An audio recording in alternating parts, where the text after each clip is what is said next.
Desde Estados Unidos a Carlos Sánchez Berzaín. Carlos, muy buenos días. ¿Qué le ha parecido la victoria de Rodrigo Paz y qué se viene para adelante? Buenos días. Buen día, Marcelo. Un saludo a todo el pueblo boliviano por su intermedio. Lo que vive hoy día Bolivia es un ambiente de esperanza. Hay varias señales respecto al triunfo electoral de Rodrigo Paz. La primera señal es que la gente imagina, cree, y ojalá sea así, que este es el cierre del periodo en el que han llevado el país a la miseria y a la subordinación internacional y han construido en Bolivia un narcoestado, que este es el fin de estas más de 2 décadas en las cuales Evo Morales y su grupo operaron como un grupo de delincuencia internacional controlados por poderes externos de Cuba y Venezuela. La gente imagina que este es un momento de cambio importante y anoche en su discurso el presidente electo así lo ha hecho saber. La comunidad internacional acompaña esta esperanza y desde el reconocimiento efusivo del presidente argentino Milei hasta la comunicación del secretario de Estado de los Estados Unidos, que es muy importante, le abren la puerta al presidente electo de Bolivia para incorporarse en el camino de la libertad, de la democracia, de la defensa de los principios y valores de nuestro tiempo. Es muy significativo el contenido de la comunicación que ha emitido el secretario de Estado Marco Rubio al felicitar a Rodrigo Paz, diciendo que tras de 2 décadas de mala gestión, estamos dispuestos a encarar objetivos comunes, el fin de la inmigración ilegal, la mejora del acceso a mercados para la inversión bilateral y la lucha contra organizaciones criminales. Entonces es un momento de gran esperanza en el que hay que simplemente aguardar que el presidente electo presente ya su plan concreto para el primer momento de su gobierno. Será un plan de emergencia. Tiene dos opciones. Tiene la opción de enfocar la crisis gradualmente, que en mi opinión es el camino del fracaso, o tiene la opción de enfocar la crisis con un shock. Ahora, ¿qué es la crisis en Bolivia? La crisis en Bolivia es una crisis institucional que trae consigo una crisis económica, una crisis de seguridad, una crisis total. Esta crisis total está marcada por el hecho de que en Bolivia se suplantó la República y la Constitución con una sucesión de hechos criminosos, de delitos, que culminaron con Evo Morales promulgando la Constitución del Estado Plurinacional y eliminando todos los elementos de la República. Les quiero recordar que cuando Evo logró eso y presentó eso después de falsificaciones y de las masacres de Cochabamba, del Porvenir, del Hotel Las Américas, lo que hizo fue sacar de sus posiciones a todos los miembros de la Corte Suprema de Justicia de la Nación, del Tribunal Constitucional, del Consejo de la Judicatura, de la Corte Nacional Electoral, que así se llamaba en ese momento, y decir que había creado un nuevo país y poner la gente de su amaño en términos que le permiten hasta ahora mantener la impunidad y mantenerse libre de todos los actos delictivos que ha cometido. He venido sosteniendo durante todo este proceso, sobre todo en el periodo entre la primera y la segunda vuelta, que el presidente electo de Bolivia, hoy día Rodrigo Paz, tiene dos opciones. Ser el cuarto jefe del narcoestado plurinacional, el primero ha sido Evo, la segunda la señora Áñez, el tercero es Arce, él podría ser el cuarto, si se queda con el ordenamiento jurídico del sistema dictatorial, que además es un ordenamiento traído desde Cuba y Venezuela, o recuperar la República de Bolivia, recuperar la institucionalidad y volver a ser el presidente de la República. Creo que este es el punto más delicado de la decisión que tiene que tomar el presidente electo, porque es una decisión previa. Y acompañando eso, entonces veremos el rumbo que toma en función de lo que es, primero, esa crisis institucional. ¿Qué va a hacer con los poderes de la dictadura? Con ese Tribunal Constitucional autoprorrogado, con una Corte Suprema de Justicia que nace de votaciones oscuras, con órganos que han sido impuestos mediante la suplantación de la República de Bolivia. El mejor camino, aunque no el más fácil, es restituir la República con un instrumento muy sencillo y a partir de eso encarar la crisis económica, encarar la crisis de seguridad, encarar el desmantelamiento del narcoestado y encarar también la no impunidad. Claro. Tienen que haber señales muy claras en esos ámbitos. Estados Unidos le ha hecho una venia, igual a Argentina. Justamente veía ayer que la ministra de Seguridad de Argentina, Patricia Bullrich, anunciaba que el equipo del nuevo presidente Rodrigo Paz se había contactado con ella para informarle que Bolivia va a finalizar su acuerdo con el régimen terrorista de Irán. Usted vive hace mucho tiempo en Estados Unidos. Ambos ex candidatos, ahora ya claro el presidente electo es Rodrigo Paz, se han reunido con la administración de Donald Trump en Washington, en Estados Unidos, y han tenido algún acercamiento.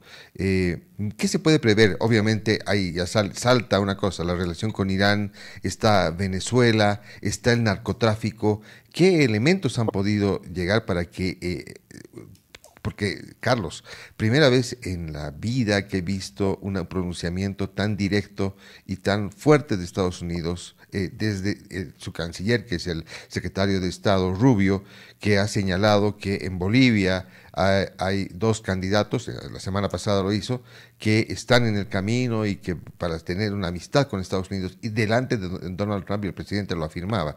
Esto no es gratis. ¿Qué camino se ha debido recorrer para llegar a eso? ¿Y en qué momento está en este momento? Y estas señales de Irán, de Cuba, Venezuela y todo aquello que tiene que ver además con el narcotráfico. Estas son señales normales a gobiernos democráticos. Lo que pasa es que en los últimos 20 años eso se borró de Bolivia. Después del golpe de Estado del 2003 y de la expulsión del embajador americano y de la DEA, esa relación simplemente no existió. Pero la posición de los Estados Unidos es muy clara y está fundada en el hecho de que el gobierno de Trump 47 ha cambiado la política exterior de Estados Unidos en base a el principio de seguridad nacional que ahora sostiene Estados Unidos. Estados Unidos estaba siendo víctima de ataque y todavía lo es a través de mecanismos de migración forzada, de narcotráfico, de cocaína y de fentanilo, de tráfico de personas, de grupos criminales ordinarios comunes operados desde sistemas de agresión, de interferencia en la política interna, de financiamiento de campañas, lo mismo que pasa en todos los países y las democracias de Latinoamérica. Y mirando de dónde vienen esos ataques que parecen ser cosas aisladas y no coordinadas, todo viene del sistema dictatorial dirigido por Cuba. Cuba ha montado a partir de 1999 un proceso de expansión que con el dinero que le llevó Chávez de Venezuela y el apoyo de Lula con el Foro de Sao Paulo de Brasil, han controlado durante este siglo, 25 años, la expansión de la dictadura de Cuba, que ha puesto su modelo haciendo dictaduras en Venezuela, en Ecuador con Correa, que ha cesado, en Nicaragua y en Bolivia. Y además de eso ha estructurado gobiernos paradictatoriales, que son gobiernos en democracia, a los que financian para llegar al gobierno y después cuando tienen el poder son sirvientes de las dictaduras. México con Sheinbaum, antes con López Obrador, Colombia con Petro, que está en medio de una crisis extraordinaria por esa razón, Brasil con Lula, Honduras con la señora Castro y Chile, excepto en el tema venezolano, con Boric. Entonces, en ese contexto, ¿qué es lo que hace Estados Unidos con los candidatos de la segunda vuelta cuando ellos vienen a Washington y buscan contacto con el Departamento de Estado? Les dice cuál es la política exterior de Estados Unidos, que tiene que ver con la seguridad nacional, con la lucha contra la migración forzada, con la recuperación de la libertad y la democracia, con el libre comercio, con la lucha frontal contra el narcoterrorismo, identificando los grupos criminales que están asentados en diferentes países de las Américas y con una política que responda a los principios de respeto a los derechos humanos. Entonces, eso en el escenario de la Bolivia de hoy es una señal muy fuerte. Primero porque en Bolivia hay más de 320 presos políticos y más de 28.000 exiliados. Y el gobierno americano lo sabe porque ha concedido asilos y recibe esa gente junto con otros países del mundo. Porque en Bolivia no hay Estado de Derecho y el gobierno americano lo sabe porque casi no existe ninguna empresa americana invirtiendo, trabajando en Bolivia, porque todo se ha cerrado en función a la norma constitucional del Estado plurinacional para atraer capitales de las dictaduras extracontinentales y dar espacios a Cuba y Venezuela. En Bolivia no hay Estado de Derecho porque han permitido que Irán transforme lo que era antes una base militar que está ubicada en Santa Cruz, que era de entrenamiento antiterrorista y antiguerrillero. La transformaron primero en la escuela antiimperialista del ALBA y ahora es una base que la maneja Irán y la maneja Cuba. Entonces, en Bolivia no hay separación e independencia de poderes, hay impunidad y Bolivia está protegiendo como narcoestado, que es no solamente la producción y el envío de droga, está protegiendo narcotraficantes en su territorio, el caso Marcet, el caso del segundo hombre del comando, la primer comando de la capital, Brasil, y una cantidad de cosas, y Estados Unidos lo sabe. Entonces no se olvide que Estados Unidos tiene preso en un tribunal de Nueva York al ex jefe antinarcóticos de Evo Morales de Bolivia, que lo han extraditado en diciembre del año pasado, en base al tratado de extradición que se firmó en la década de los 90 en democracia.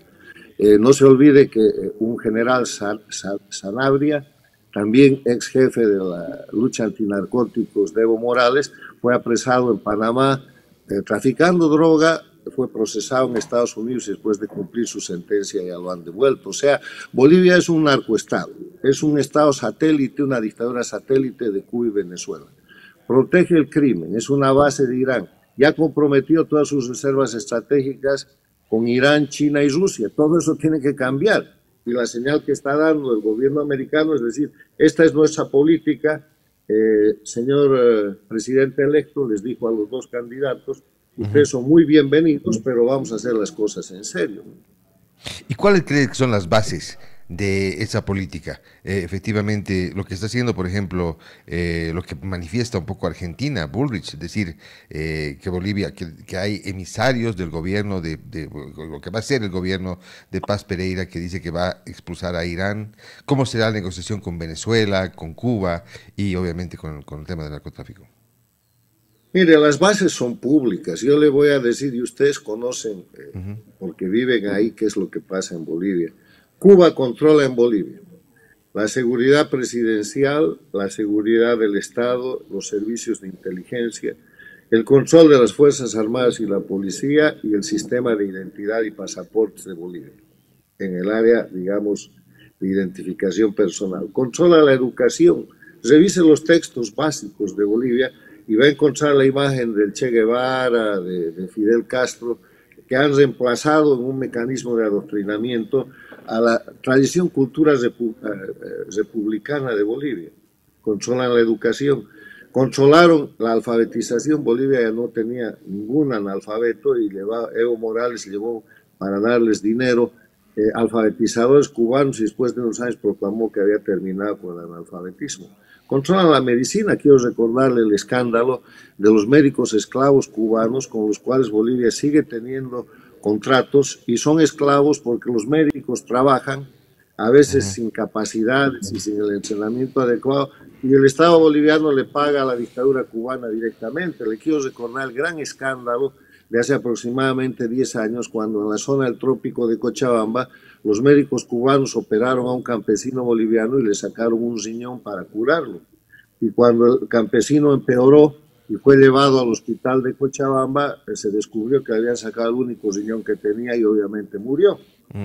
Entonces, los cubanos controlan, además de eso, gran parte del sistema agropecuario. Lo primero que debería hacer el presidente electo es buscar un informe de cuánto dinero le entrega Bolivia mensual y anualmente a la dictadura de Cuba por diferentes ítems que son fabricados, inventados y además soslayados, solapados, y cuánto le ha entregado desde que Evo Morales llegó al poder. Y se va a sorprender. Otro de los temas es que ese servicio cubano está integrado por la cobertura venezolana. Hay personal de seguridad al servicio del Estado, al servicio de la seguridad del Estado, que parecen venezolanos y se identifican como venezolanos y son cubanos. Ahora, en el tema del narcoestado, Bolivia tiene vuelos directos de Bolivia, de Santa Cruz a La Habana. ¿Quién va y qué llevan ahí? Cuba se ha convertido en un estanco de cocaína. Le han interceptado a Cuba 2 barcos en Panamá con toneladas de cocaína salidas del puerto de Mariel. ¿Desde cuándo tiene Cuba la capacidad de producir cocaína o de estancar cocaína? ¿Cómo llega esa cocaína a Cuba? La sospecha es Bolivia y esos vuelos con la empresa estatal y otro tipo de contactos. El eje de lo que es el cartel de los soles en Venezuela, puro narcotráfico que ahora está bajo observación y bajo ultimátum de los Estados Unidos. La relación directa con Bolivia, con denuncias hechas por un oficial de la Fuerza Aérea Boliviana, ahora refugiado en Estados Unidos, aproximadamente unos 8 o 10 años atrás, de que en aviones militares bolivianos se transportaba cocaína directamente a los hangares presidenciales de Venezuela. Y así sucesivamente. O sea, lo que hay que hacer es volver a las denuncias y a las pruebas que existen, y que le aseguro que Estados Unidos, la Argentina, el sistema interamericano lo tiene. Y lo que tiene que pasar es que con el presidente electo tiene que tener un equipo que no ignore esta situación, porque es muy fácil ir por el continuismo, lo que le pasó lamentablemente a la señora Áñez.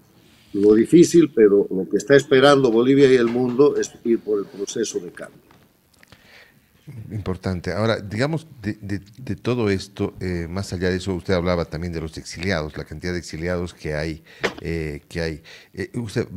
¿Esto va a cambiar con Rodrigo Paz? ¿Usted cree que Rodrigo Paz va a liberar a todos aquellos? ¿Tienen que hacerlo? Eso está no solamente en el ojo del mundo. Y ahí le pregunto, porque usted es uno de ellos, ¿usted volvería a Bolivia en ese caso? Mire, el tema no depende de Rodrigo Paz, depende que Rodrigo Paz restituya el Estado de Derecho. Bolivia es un país de gente con amnistías. Evo Morales tiene 2 amnistías firmadas por Carlos Mesa después del golpe de Estado del 2003, y por esas amnistías pudo ser candidato presidencial y llegar a la presidencia el año 2005-2006. Ya en la presidencia, Evo Morales le firmó decretos de amnistía a Carlos Mesa, a Jorge Quiroga, que si no estarían condenados en una acusación que obviamente es falsa. Han condenado en primera instancia 8 años de cárcel al presidente Sánchez Lozada, pero en esa misma acusación Jorge Quiroga y Carlos Mesa han hecho valer las amnistías para marginarse el proceso. Entonces, una de las cosas que primero se tiene que hacer es anular, abrogar, derogar, extinguir las amnistías, porque amnistía quiere decir perdón, y no se perdona a los inocentes, se perdona a los delincuentes. Entonces, la democracia no se construye en base a amnistías, se construye en base a justicia. Y para que haya justicia, esto de abrogar las amnistías es muy rápido. Para que haya justicia, lo único que tiene que haber es un sistema de justicia que sea aceptablemente independiente, que no existe hoy día porque es el sistema de justicia castrochavista el que está en vigencia. Entonces, para aquello hay que restituir el sistema de la República, volver a la Corte Suprema de Justicia de la Nación en lugar del Tribunal Supremo de Justicia del narcoestado, volver al Tribunal Constitucional de la República en vez del Tribunal Constitucional Plurinacional, y de esa manera sacar a toda esa gente que está ahí, que son operadores, que son títeres del sistema dictatorial interno e internacional para proteger lo suyo. Le puedo resumir esto en 2 conceptos. Una cosa es el gobierno y otra cosa es el poder. Rodrigo Paz va a tomar el gobierno, el poder ejecutivo, el 8 de noviembre. Vamos a ver si toma el poder, porque tomar el poder quiere decir regresar a la institucionalidad democrática con capacidad de tener gobernabilidad y no de ser esclavo de jueces, tribunales corruptos, instituciones, va desde el Banco Central, pasa por la Contraloría, etcétera, que son instituciones de la dictadura. O sea, aquí lo que vamos a ver de aquí al 8 de noviembre, y el 8 de noviembre en concreto, con el presidente electo, es si solamente toma el gobierno o si recupera el poder para el pueblo boliviano.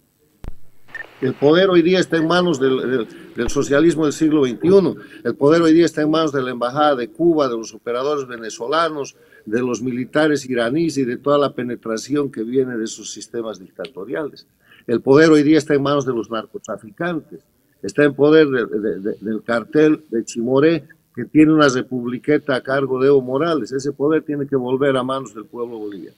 Yo López, adelante. Buenos días, Marcelo, buenos días a nuestros invitados. Una pregunta puntual al señor Carlos Sánchez Berzaín, siempre agradecido por su gentileza. Es decir, puntualmente, ¿usted no va a retornar por ahora a Bolivia? Mientras no se restituya el Estado de Derecho, obviamente que no. Esto lo que hay hoy día es esperanza, hay que ver cosas concretas. Y eso se va a ver de una manera totalmente clara. Si se restituye la República de Bolivia, ahí estamos. O sea, somos exiliados. El exilio no es migración, el exilio es una separación forzada de la tierra, del país, por persecución y porque no existen condiciones que garanticen la vida y la libertad del individuo. Y hay 28.000 exiliados, no solamente Carlos Sánchez Berzaín, 28.000 bolivianos forzados a esa situación en diferentes etapas del establecimiento y la consolidación de la dictadura que ahora hay que revertir. ¿Qué tal? ¿Cómo está? Un gusto poder saludarlo. Lorena le habla. Ya para ir finalizando, por favor, ¿usted qué considera que este nuevo gobierno debería realizar? O sea, ¿cuál sería el primer paso incluso que debería dar ya en esta primera etapa, ¿no? Que se tiene, estamos a 19 días, ¿no? Del cambio de mando, entre otros aspectos. ¿Usted qué considera que es lo más urgente y lo más importante que tendría que hacer en esta primera etapa? ¿Es fácil? ¿Se viene una etapa dura? ¿Cómo lo considera usted? ¿Cómo lo evalúa? Restituir la República con un decreto presidencial que en función del artículo 31 de la Constitución de la República, que manda que son nulos los actos de quienes usurpen funciones que no les competen o ejerzan jurisdicción o potestad que no emane la ley, declare la nulidad de todo el proceso fraudulento y criminoso de la constitución del Estado plurinacional y restituya los poderes de la República. Hecho eso, yo creo que lo segundo es anular las amnistías y de inmediato la deben estar preparando una política de impacto en materia de economía, de seguridad interna, de lucha contra el narcotráfico, de recuperación de la soberanía nacional y de lucha contra la impunidad. Es la agenda que espera Bolivia y el mundo. Eso quiere decir cambio. Cualquier cosa diferente a eso quiere decir continuismo. Carlos, podríamos seguir conversando con usted, pero sabemos que tiene una reunión a las 9, así que vamos a dejarlo para que vaya. Muchísimas gracias por este tiempo, por haberse dado el tiempo para estar con nosotros, y bueno, va a ser un gusto tenerlo más adelante. Con mucho gusto, felicidades, y hay que sostener la esperanza. Es un momento de esperanza y de optimismo en Bolivia, y ojalá el presidente electo entienda esto, creo que lo ha hecho, y su equipo estén a la altura del gran desafío y dificultad que van a tener, porque no es fácil. Y ojalá la gente que se dice de defensores de la democracia en Bolivia se concentren en torno al presidente para hacer un gran gobierno de unidad nacional. Muchísimas gracias, Carlos. Hasta la próxima. Bien, hemos empezado de esta forma el análisis con Carlos Sánchez Berzaín. Tenemos mucho más análisis, pero antes vamos a saludar al equipo. Lorena, buenos días. ¿Qué tal? ¿Cómo estás?